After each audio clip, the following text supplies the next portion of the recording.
Ma'am, Immigration and Customs Enforcement. We need to speak with you about your citizenship status. What? I just finished work. I'm trying to go home. Why are you asking me this? Are you legally present in this country? Do you have documentation proving your citizenship? Excuse me, is everything okay here? Ma'am, are you all right? Step back. This doesn't... Please don't hurt him. Please, he was just trying to help me. Weapon. What are you doing? I'm armed. My hands are visible, both hands visible, phone in my right hand. I am not a threat. The pharmacy parking lot is nearly empty at 7:42 on a Tuesday evening. Street lights buzz overhead. A light rain falls, making the asphalt shimmer under the sodium vapor glow. An elderly woman in scrubs pushes a shopping cart slowly toward her car. Her shift at the hospital finally over after 12 hours. She's thinking about her feet, about the leftover chicken in her fridge, about whether she remembered to call her daughter back. She doesn't notice the unmarked SUV that's been following her for 3 blocks. Doesn't see the 2 men in tactical vests approaching from behind until one of them calls out in that particular tone that turns a question into a command. She turns, confused, seeing ICE patches on their vests, seeing their hands near their weapons, seeing nothing in their faces that suggests this will go well. What happens in the next 4 minutes will be captured on pharmacy security cameras from 3 angles.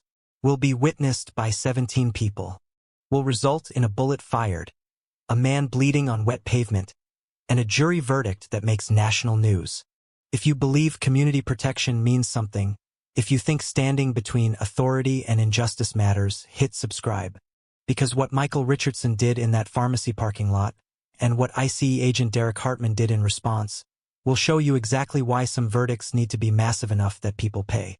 Tension.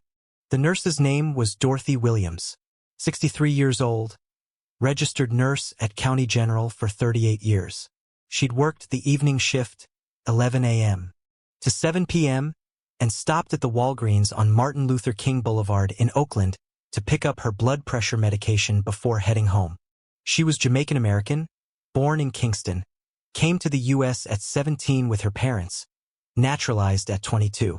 Accent still thick after 46 years. Dark skin, white hospital scrubs, sensible shoes, moving slow because her knees hurt and standing all day took its toll at her age. Agent Derek Hartman and his partner Agent Lisa Mendez had been conducting what they called pattern recognition sweeps, which meant following people who looked foreign to them and finding reasons to question their status. They'd been parked outside County General for 2 hours, watching employees exit. When they saw Dorothy, Caribbean accent overheard when she'd called her daughter from the parking lot, dark skin, older woman alone, they decided she was worth following. They tailed her to Walgreens, waited for her to park, and approached as she was loading her prescription bag into her trunk. "Ma'am, Immigration and Customs Enforcement. We need to speak with you." Dorothy turned, startled. Her hand went to her chest, the universal gesture of surprise and alarm. "Yes? What's wrong?" "We're conducting verification in this area.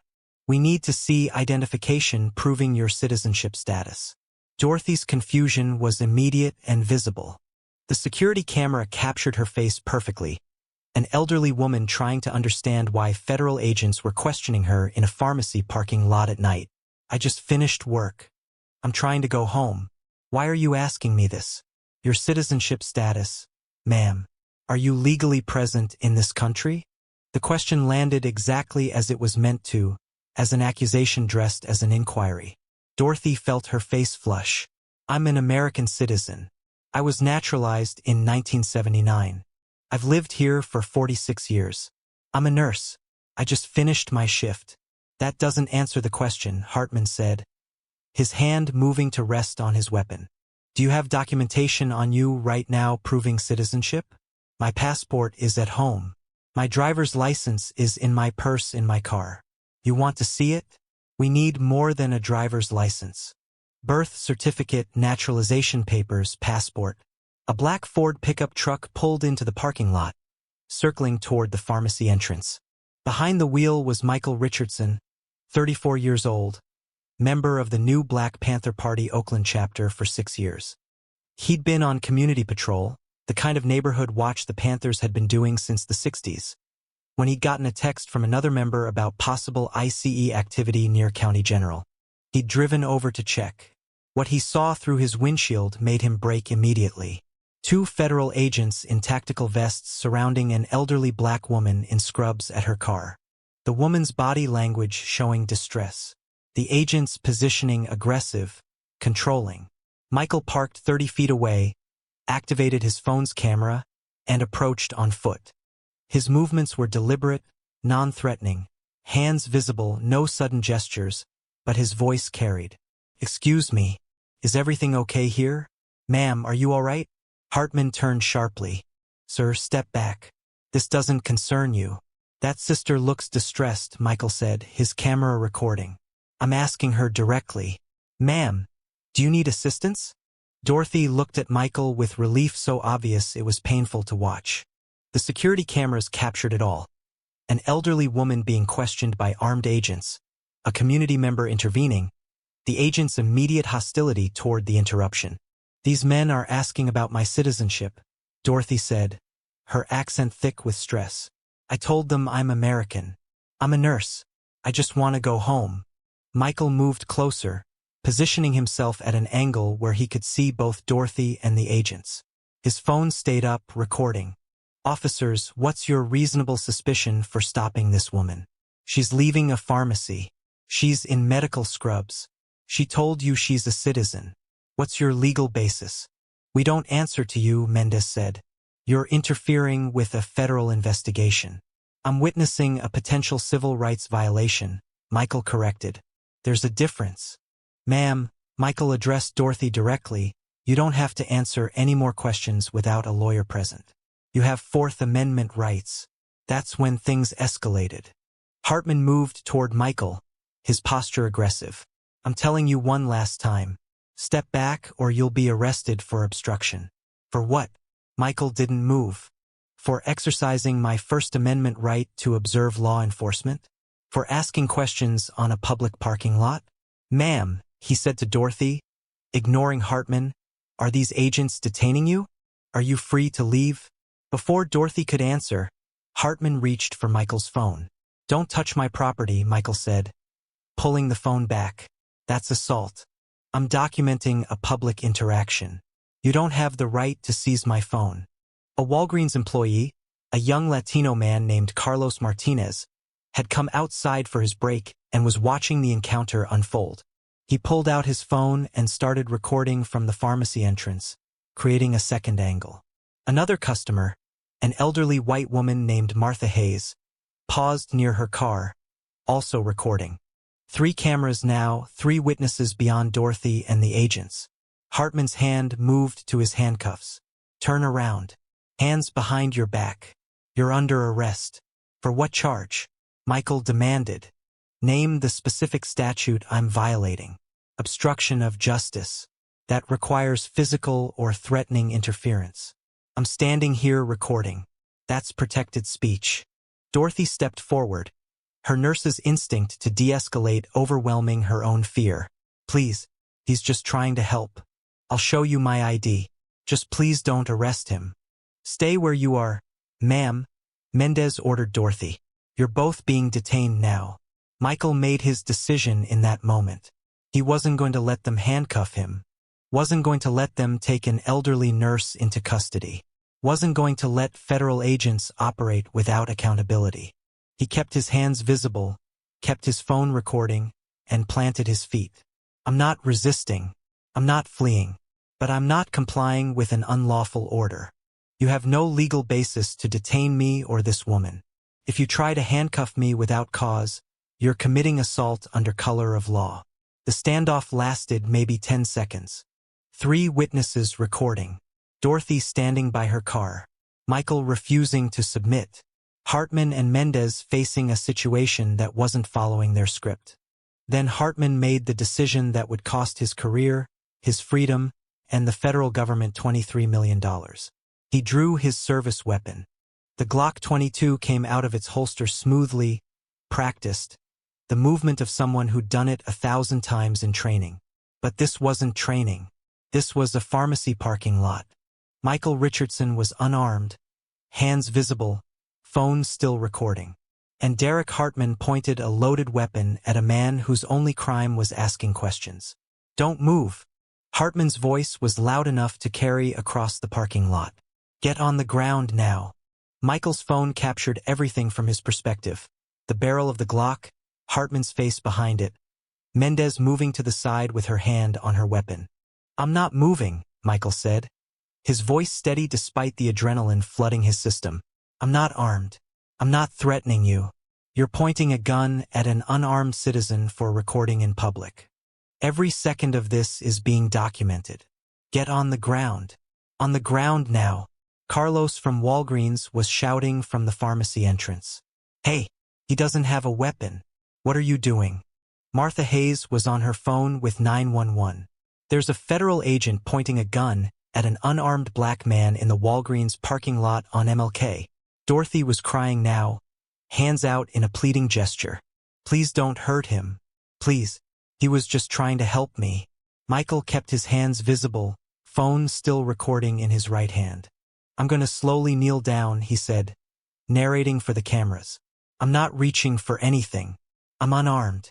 I'm complying under protest because there's a gun pointed at me. He started to lower himself to one knee, his movements slow and deliberate. That's when it happened. Later, much later, Hartman would claim he saw Michael reaching for something, that he feared for his life, that he had a split second to make a decision. But 3 cameras told a different story. The pharmacy security camera showed Michael's hands, both visible, one holding a phone, the other extended for balance as he knelt. Carlos's phone showed Hartman's face. No fear, no hesitation, just cold determination. And Michael's own phone, still recording from his right hand, showed the exact moment the trigger was pulled. The shot was deafening in the enclosed space of the parking lot. The muzzle flash lit up the rain-slicked pavement. The bullet struck Michael in his left shoulder, spinning him sideways, his phone clattering to the ground but still recording. Dorothy screamed. Carlos dropped his own phone in shock. Martha was shouting into her phone at the 911 operator. And Michael Richardson, member of the new Black Panther Party, community protector, unarmed citizen exercising his constitutional rights, lay bleeding on pharmacy parking lot pavement while the phone beside him recorded Hartman standing over him, weapon still drawn, saying absolutely nothing. The Oakland Police Department arrived 4 minutes later. 3 patrol cars, sirens wailing, lights painting the parking lot red and blue. The first officer out was Sergeant David Kim, a 15-year veteran who took one look at the scene and immediately called for paramedics and a supervisor. Michael was conscious, applying pressure to his shoulder wound with his right hand, his training as a community first responder keeping him functional despite the pain. Dorothy was on her knees beside him, her nurse's training overriding everything else, checking his vitals, talking to him steadily.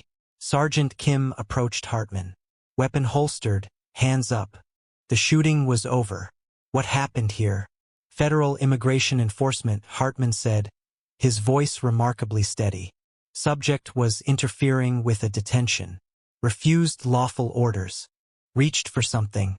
I defended myself. Carlos came forward, phone still recording. That's **T. I watched the whole thing. That man was unarmed. He was kneeling down with his hands visible.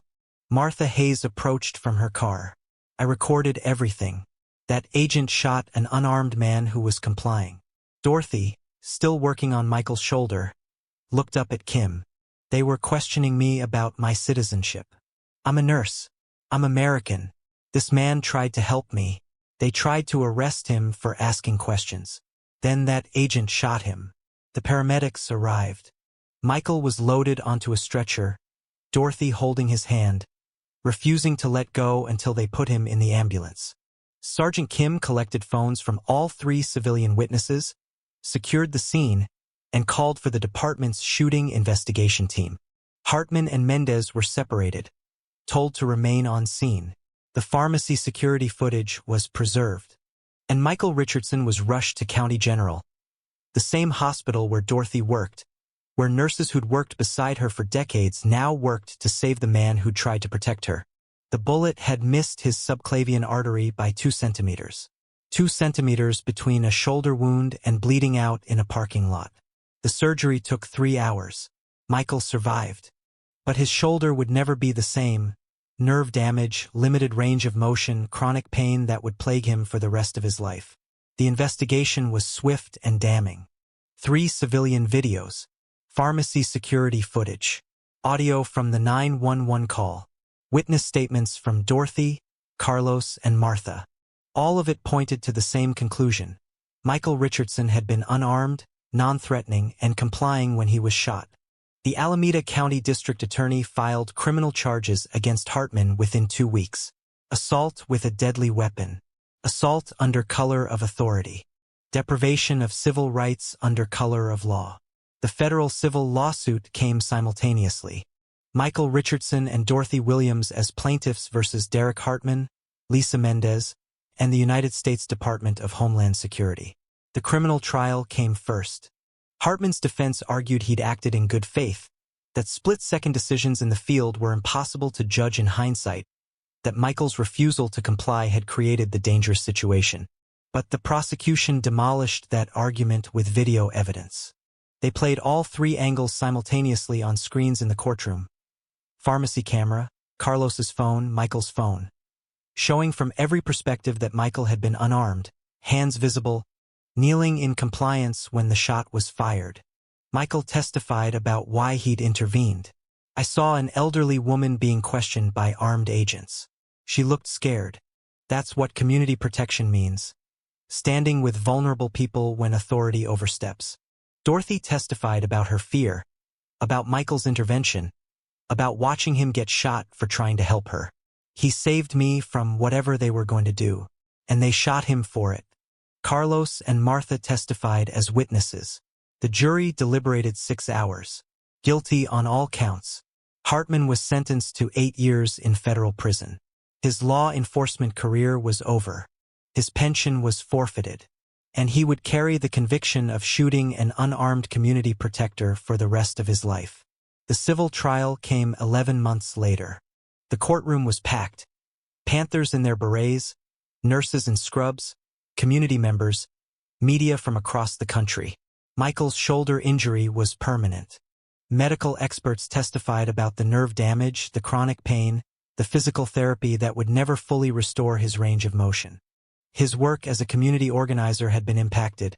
He couldn't lift his left arm above shoulder height, couldn't do the physical labor that community patrol sometimes required. Dorothy testified about her nightmares, about the guilt she felt that Michael had been shot protecting her, about the months of therapy she'd needed. Experts testified about the constitutional violations, Fourth Amendment, First Amendment, the right to observe and record law enforcement. And they played the videos again. 3 angles showing an unarmed man being shot for exercising his rights. The defense tried to argue that federal agents need latitude to make split-second decisions. But the prosecution showed that this wasn't split-second. Michael had been kneeling for 3 full seconds before the shot. There had been time to assess, time to recognize he was unarmed, time to de-escalate. Hartman had chosen to shoot. The jury deliberated 4 days. When they returned, their verdict made national headlines. Liable on all counts. Compensatory damages. $8 million to Michael for medical expenses. Lost earning capacity, pain and suffering, and permanent disability. $2 million to Dorothy for emotional distress. Punitive damages. $13 million against Hartman personally and the federal government, calculated to send an unmistakable message that shooting unarmed community protectors carries consequences. Total $23 million. Michael sat quietly as the verdict was read, his left arm in a sling. Still, a year later, still healing, still hurting. When the amount was announced, he nodded once. A soldier acknowledging a battle won, even if the war continued. Hartman appealed. The appeals court upheld the verdict.